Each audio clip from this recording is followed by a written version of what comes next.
artist. After listening to the read aloud of Say Something by Peter H. Reynolds, now I want to show you some examples of artists that use their art to express themselves and to say something that they are passionate about.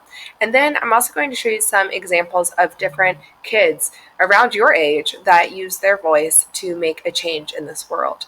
So I'm actually going to go away, but please stay on this video and listen and really think deeply about what we're going to look at here. All right, stay with me. So this week, I want you to think about what would you like to see change in the world, and how can your voice change the world? What would your message be for others? And why is it important to use your voice? How can we as people inspire others with our voices? And how can you use your voice to create a more just society? So keep those wonderings in your head as we look at some examples of how artists can say something with their art and words. So all of these artists, they created these posters for this organization called amplifier.org.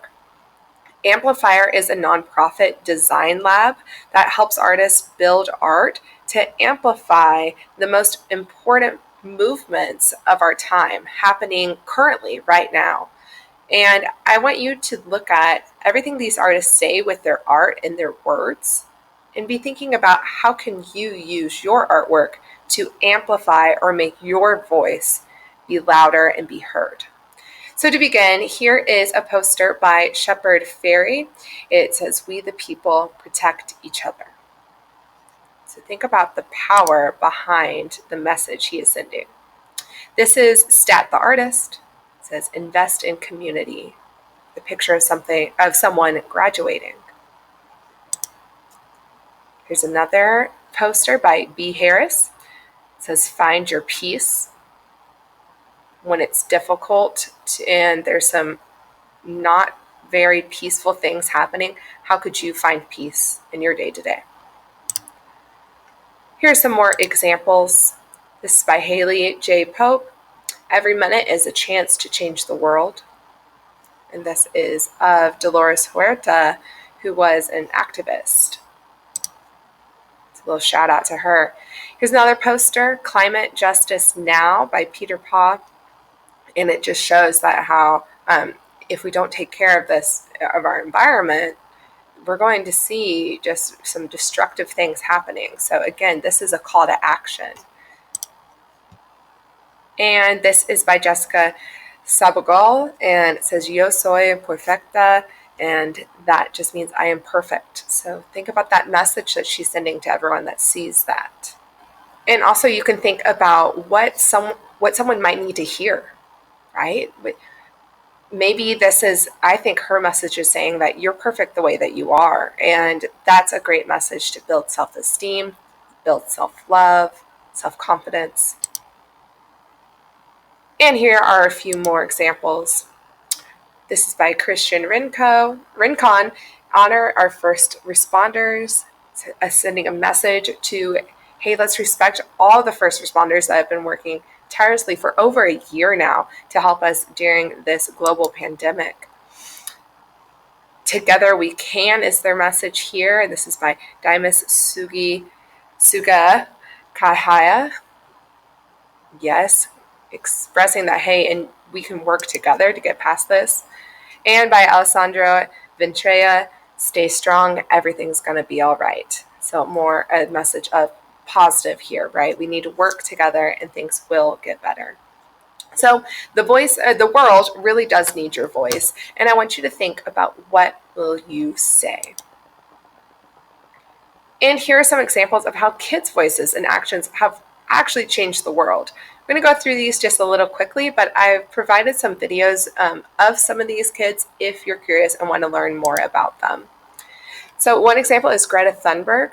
She uses her voice to try to save the environment. She organized a protest where millions of children all over the world used their voice to ask the government to take action on climate change and protect the planet. Some really powerful things here, and this is Greta. This is Ashawn Johnson.